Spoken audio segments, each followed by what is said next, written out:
Okay, Do you we have enough ready? storage? I hope you do. Same. Okay. Okay, hi guys. This is the first episode of Sporty. Okay, should have practiced this. I don't know what to say. Hi guys, welcome to Sporty. I've started this podcast to shine light on women in sports and just have a platform where the girls can tell their stories because there is some scary stories out there in women's sports. So I hope you enjoy, and this is going to be fun. Okay, so for my first guest, I have on a very good friend, Hahn. I'm going to run you through some things she's done because she is just so cool. She got a bronze medal at a Football World Cup in 2018. She represented Germany in the under-20s system. She went to the University of Oregon and got her bachelor's degree in economics. Crazy. She is a current player at Potsdam in Germany in the Bundesliga. Crazy. And my favorite one is she has a 1,100 rating on chess.com. Freak. Yay! Maya Hahn. How are you, Maya? I'm good. I'm so excited to be on the first episode. Yay! Okay, so every podcast we're going to start off with a femme fact. Today's femme fact is the most prominent gender pay gap exists in football. Did you know that? I didn't know that, but that doesn't surprise me at all when you kind of hear about some of the things that are going on. This is true.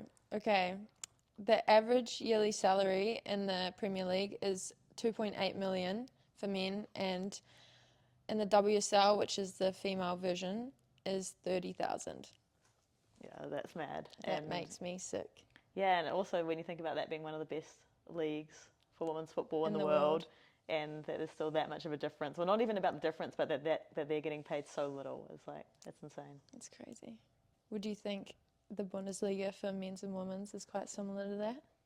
Yeah, I would say so. I think maybe even worse. Like I know Bundesliga men probably aren't getting quite up there with like the Premier League, but I think the women's pay gap is probably even a lot less. Like I know a lot of people are having to are working as well and not like full-time professionals. Yeah. Which is crazy in like a top division. Yeah. It's not even weird in the women's game to have two jobs like most players probably do these days. Yeah. Okay. So, are you ready to get into it? I'm ready. I'm excited to see what the questions are. Okay. So my first question is, what's your favourite tea?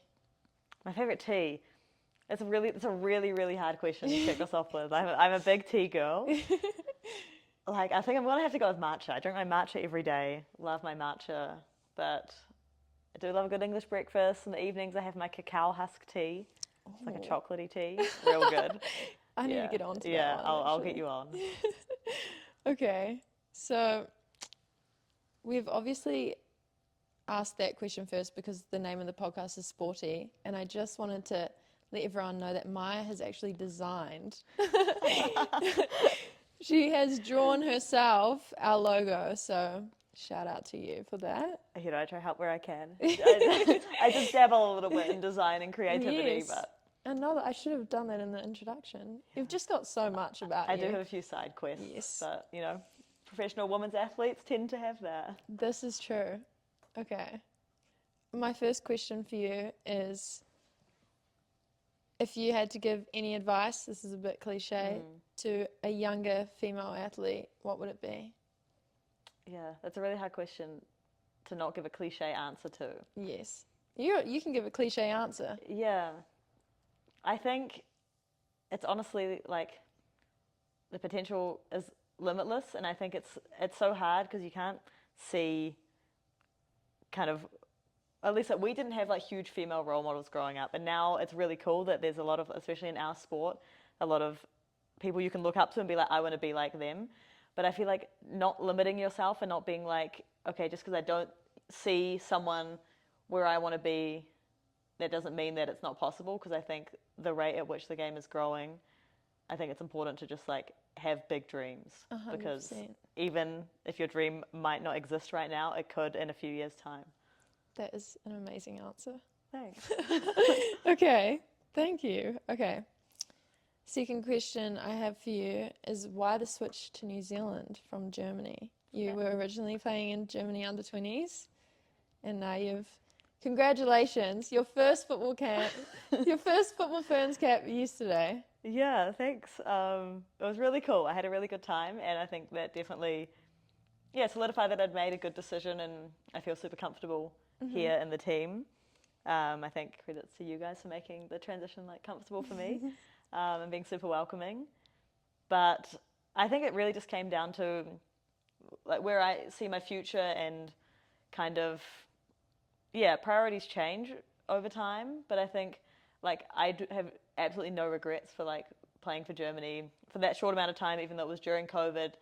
Maybe people might see it as like a failure, like nothing came out of it. But I'm proud of myself for like doing something out of my comfort zone. I got so much out of it. I got my professional contract in the end that wouldn't have happened without that experience. I got exposure to new ways of doing things, new ways of playing, new people, new language, and yeah. And then I just had some conversations with like New Zealand football before I came in here, and I really liked the direction that they were going in, and it just aligned with what I was doing, and kind of seeing some of my friends like you and other players in this environment and thriving. I think that made it appealing for me and almost something I felt like I wanted to be a part of it, and it just like felt right. Yeah. So Yeah. that's why it's a simple answer. It just felt right. That's amazing.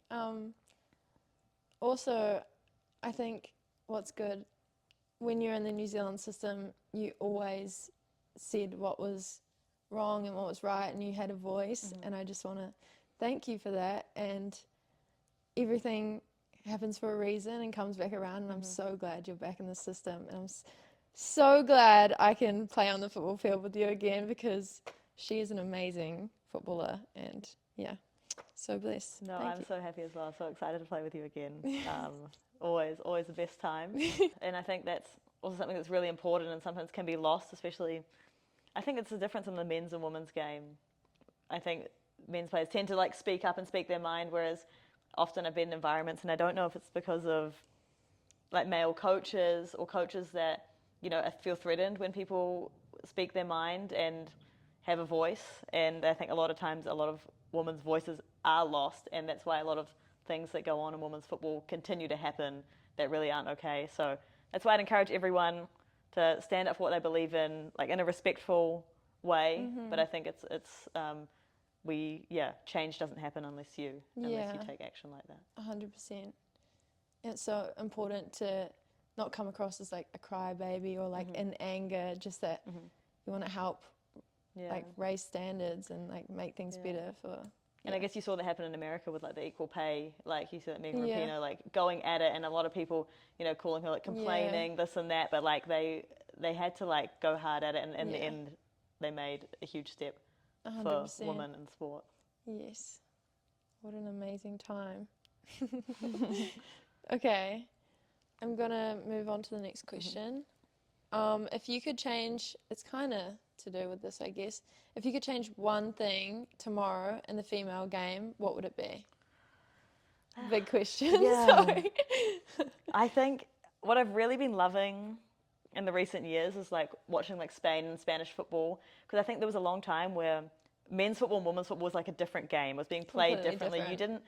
You didn't see any tiki-taka. Yeah. It was like all reliant kind of on mistakes and athleticism maybe. And I think over the last few years in Europe especially, you've seen how like the play style has evolved. But I've always asked myself the question of like, if the field was smaller, if the goal was smaller, would the play emulate the men's game more? Would it be faster? Would you see more technical things? Because you still see like keepers getting chipped and people, saying, "Oh, women's keeper, they're so bad. Like I would save that." And it annoys me so much when you see that. But then I have the other argument, which is it doesn't have to be the same as the men's game. It can evolve in its own way. And I think Spain have really been a testament. Japan have been a testament to that. 100%. That you don't need to change the sizes of the goal and the field to do that. But it's definitely something that's crossed my mind just in terms of like.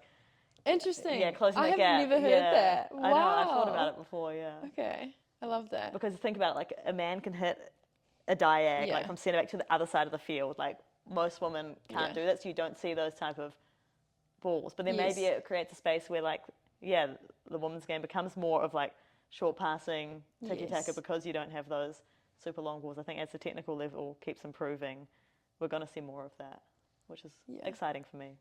Yes. And also on that, coaches who realize that the game's different. So this is something that's still a bit far behind. That you still have those coaches who believe you need to, in the female game, spread the whole field Yeah. and like kick a ball, Yeah. try and kick a diag, and then Yeah. get mad when it doesn't happen. Like, yeah. So I appreciate the coaches who come in and really study the women's game instead of just football. Yeah, 100%. And it's the same as like female athletes. Like, what's that saying? Like, women are not just small men. Yeah. Yeah. I think that's like, it's so real. We move differently. We maybe respond to feedback differently, different communication We have styles. periods. Yeah, that's a big one. Like, we're not always constant, and Yes. there's so much that you need to take into consideration. Also, to get like the elite level of performance out there, when all the research is on men's, it's a bit of a grey area. Exactly. Yeah. Wow. Yeah, that was powerful. Thanks. Okay, what is the toughest decision you have ever made? Oh, that's really hard. They're all really hard. Yeah, because Sorry. it was a tough decision. I think I've had to make a lot of Yeah. decisions. Yeah. I think everyone does. Yeah. And Well, especially as a female athlete, Yeah. you sacrifice a lot. yeah, and I think I've kind of learned also there's no such thing as wrong decisions. And Love you that. you always get something out of every experience. I've had a lot of negative experiences, but I feel like I'm generally quite a positive person, and I've been able to You are. take a lot out of it. Yeah, out of negative experiences, like there's things that have also been positive and helped me grow. Maybe the hardest decision was deciding to go pro after my third season in college, and that was kind of I'd gone through a phase where I was not enjoying the college football and the environment that I was in. There was positives to it, like having a super cool team, good friends, like obviously facility wise. But in terms of the football, I'd like decided, okay, I'm going to get my degree as fast as possible. Was doing extra credit, so I'd be done after 3 years. So I had like 4 Respect. years of eligibility.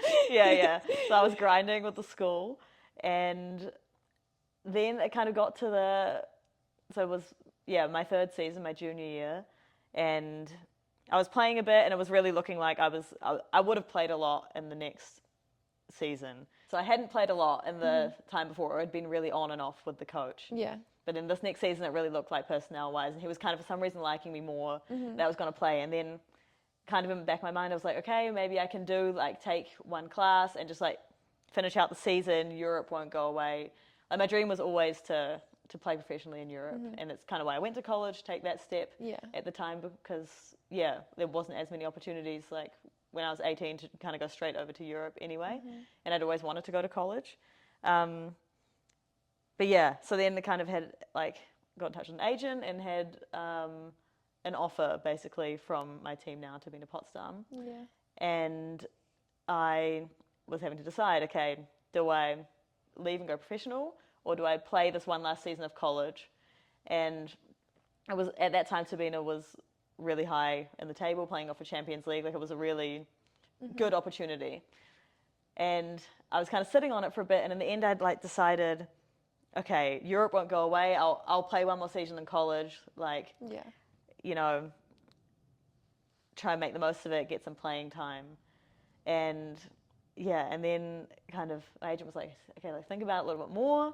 And at the end of the day, it came down to my brother. Basically, he he said what are you doing? You have an offer from a professional team. That's what you wanted to do. That's why you went to college. Why would you turn that down? And then I was like, honestly, you're so right. That changed. I had fully decided in my head I'm going to stay. And then kind of after hearing that, I was like, you're so right. And I literally changed my mind. I was like, okay, this is actually a great opportunity, rather than having to wait to go mid-season in the winter. And I'm really glad I did that in the end. I think it was the right time, and I ended in Oregon at a time where I didn't resent it. I ended on a good note. I had a good time over there, and so that was probably the hardest decision. And that was a decision where I kind of went back and forth. Yeah. I was fully committed to one, and then had that feeling like in my head, and then I guess, yeah, kind of turned it the other way. So I Yeah. think that's how I know I made the right decision. Yeah. And it also shows you how like it's, I guess like the support system around you and the people to Yeah. keep you kind of like in check and like or your values and stuff. It's yeah, it speaks to that as well. Yeah. That was a really long-winded answer for the hardest decision, but No, I love it. yeah. It's good.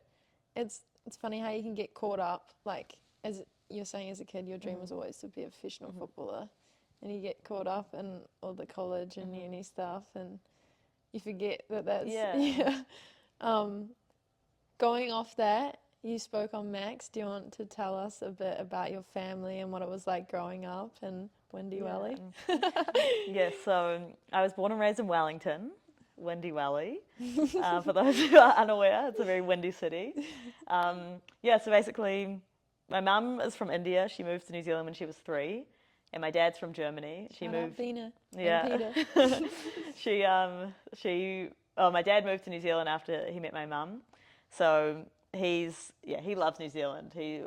I think the worst insult you can give him is to tell him he's German. Like he loves to embrace the Kiwi, loves to embrace the Kiwi lifestyle.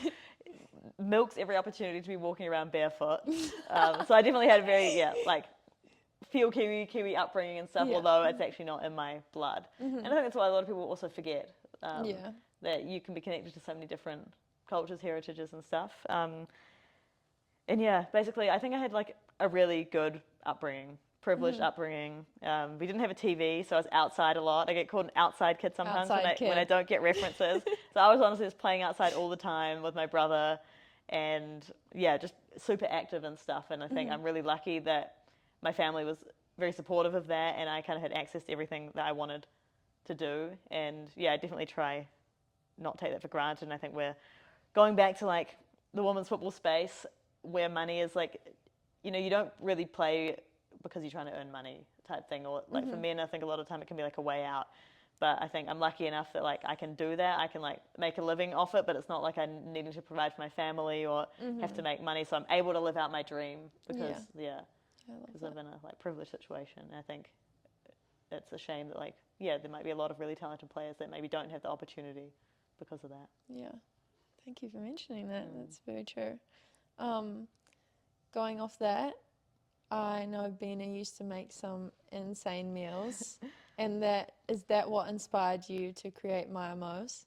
Yes, so Maya Mo's is my little side Instagram account where I post my recipes and my food, and I think it definitely is. Like I grew up a very picky eater, and I think I didn't realize that my mum was a very good cook growing up, and we ate like very healthy and stuff.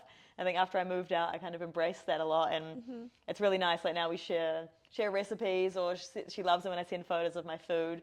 So I think that was definitely a huge inspiration of that, and I'm so glad that that my mum like really loved to cook and put a lot of care into making good food for me and my brother. And now every time I'm home, she's basically pestering me every 5 seconds about what the menu is. Like, what do you want me to cook? What's the menu? And like, it's the best service when I'm home. That is funny.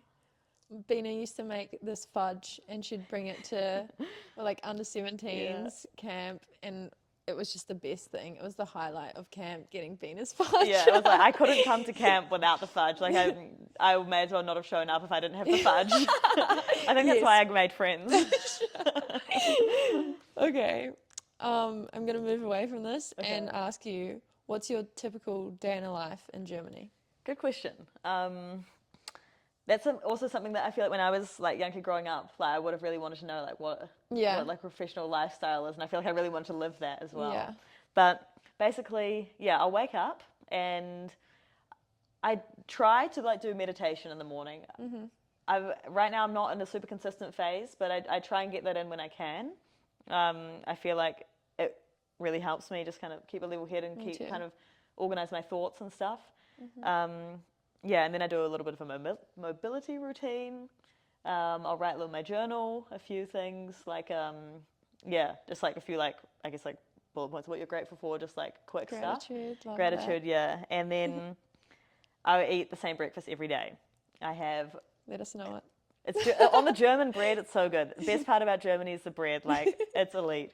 So I'll have my bread, 2 slices of bread, one with peanut butter and banana, a bit of Delicious. cinnamon, salt, Ooh. maybe even like some chia seeds, hemp seeds on top if I'm feeling like... I'm going to take things away from this. Yeah.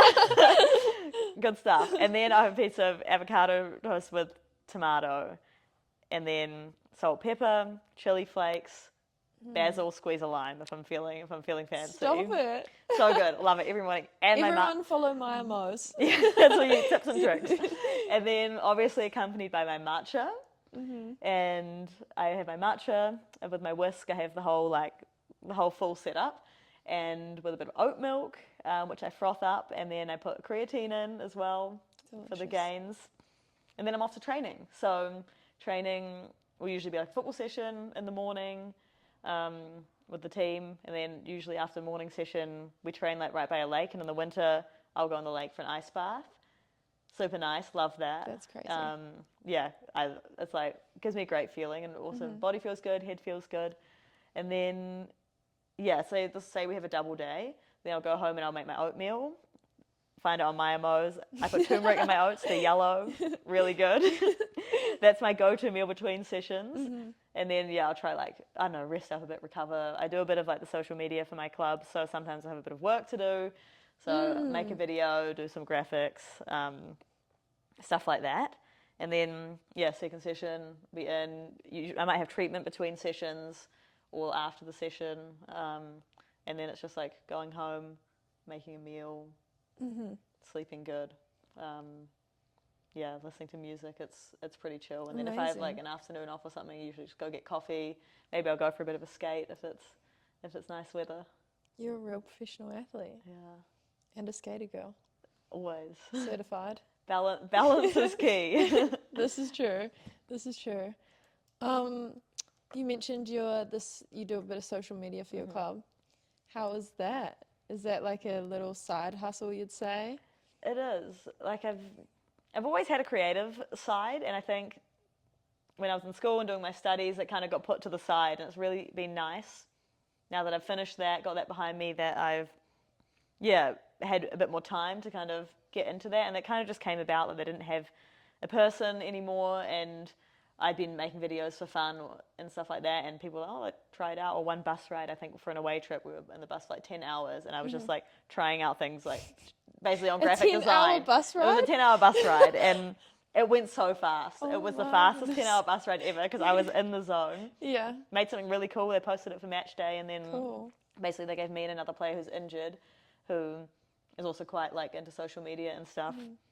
We just like have the job now and kind of do that on the side, and it's been fun because also when there's a lot of problems with like the team you're in, the club you're at, to be able to actually contribute and make a difference to it. Like our social media wasn't good, people were complaining about it, and now I was able to actually make a change. Yeah, and on that, social media is so important for the women's game, and getting it out there, getting fans along and tied to the players. Don't you think that's such a... 100%, because it's all about like awareness, and if it's not getting shown on TV as much as other things, you know, if you don't have an Instagram or a TikTok, how are people going to see it? How are people going to find out about it? And yeah, I think it's so important. Yeah. Also, as a little girl, I just wanted to know everything about the 100%. best female players in the world. And we really didn't have any... No. All the information you have now, and you kind of can see what the players are like. I feel like it was so distant for us. Yeah. So true. Okay. I have another question for you. Okay. What is your favorite failure? Before you talked on how tough times in your life, you've learned from them. So this is kind of like on that. What is your favorite failure?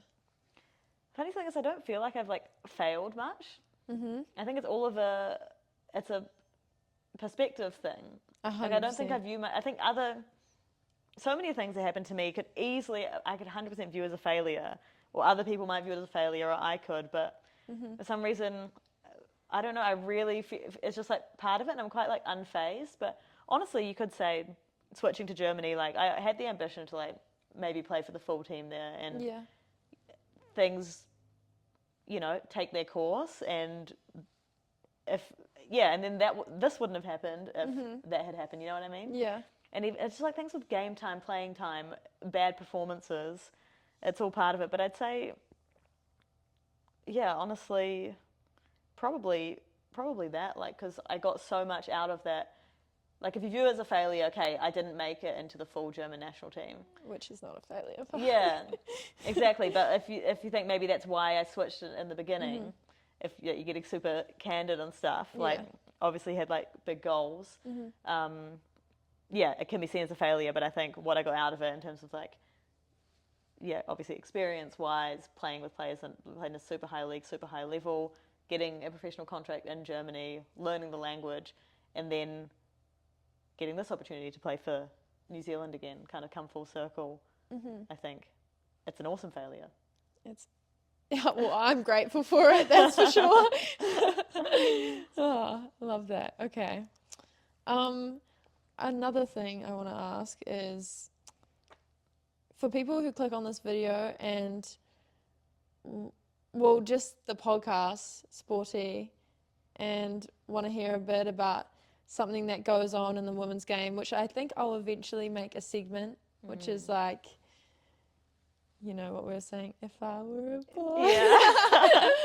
What's something you want, like a little thing you want people to know about, or a little story you have that can maybe make people aware of the little things that go on in women's sports? Yeah, there's so many There's things. too I many. think where to begin. This could be, I think, I don't know, 2 hours long just with stories, and I think it'll be exciting when you get into it with some other players. But I don't know, examples like that I hear of people sharing with men's facilities seeming really good, and then if they're in the gym and a men's player comes in, even if the whole women's team's in there, they had to leave. Like, Yeah. because I couldn't have the men and women in there at the same time. Yeah. I found that wild when I heard that. I feel like a big common theme in women's football is not getting paid on time and like not getting your paycheck or having to really like pester to get like paid, be like for the month, like Scary.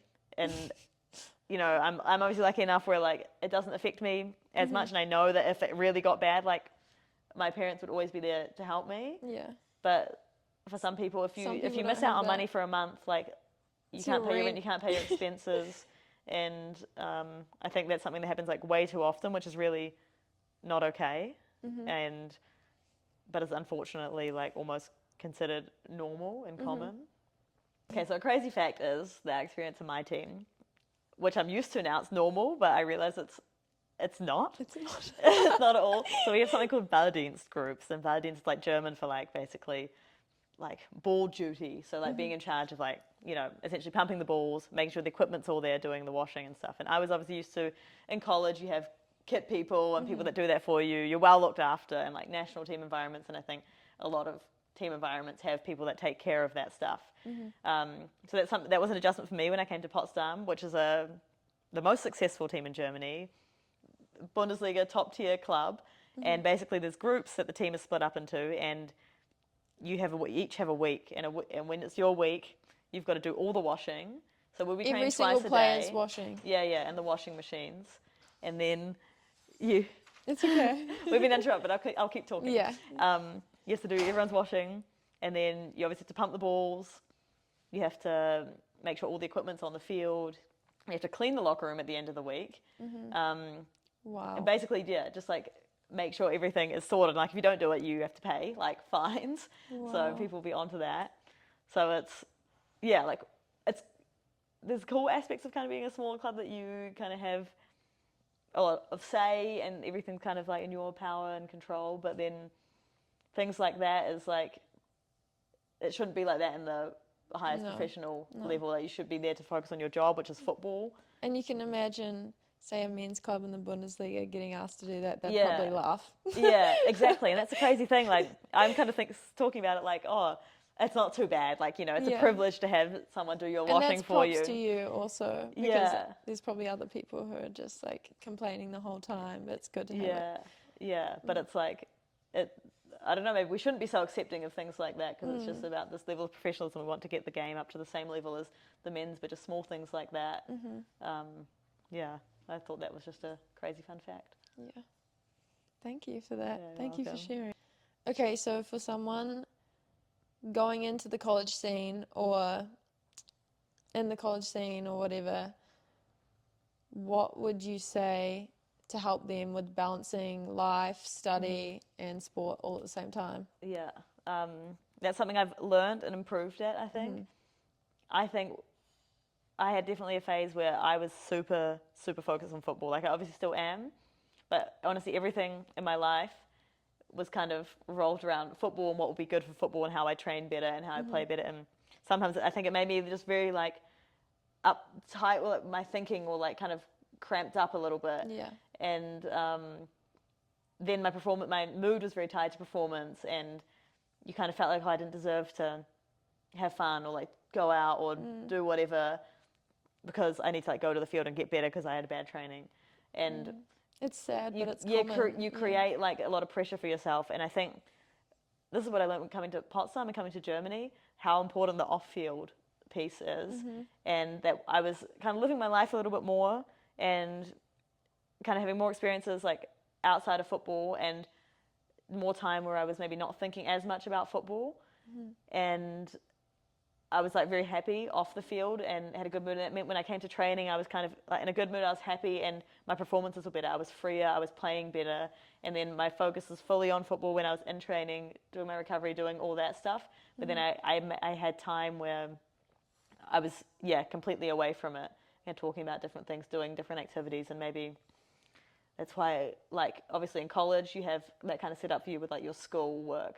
And you don't have maybe that time to just like think too much about it because you've got your schoolwork, you've got your homework, you kind of have to get it all done. But then again, in college, it's really hard to kind of have that social life because like, I was ambitious in school as well. Like I always like to do a good job in everything I do, and I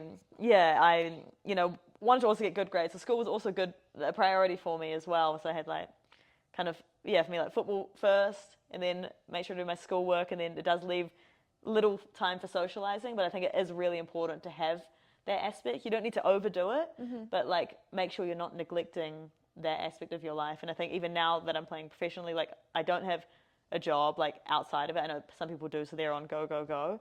But to do other things outside, so like for example, I'm playing chess, I'm going skating, or like do the social media, kind of having other areas or aspects to kind of put your focus towards and kind of develop yourself in other aspects of your life, to have another focus outside of football as well, because I think that way you can kind of come with a clear head to the field and play better and be happier as well. Yeah, I love that.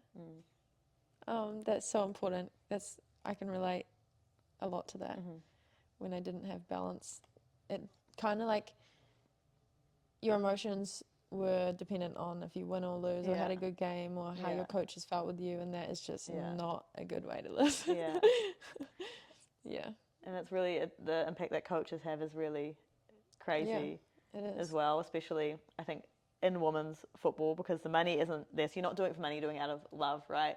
You know, men's football, you're getting paid millions. You have a coach that like yells at you every week, tells you you're bad, but like you're getting your paycheck. You know what I mean? Yeah. You kind of have that security, whereas you see so many people quitting because of coaches and because of how they're treated, who are really good, but they're not being believed in, and they're getting pulled down in toxic environments, and then you're losing a lot of players, who are really good and could have a lot of potential.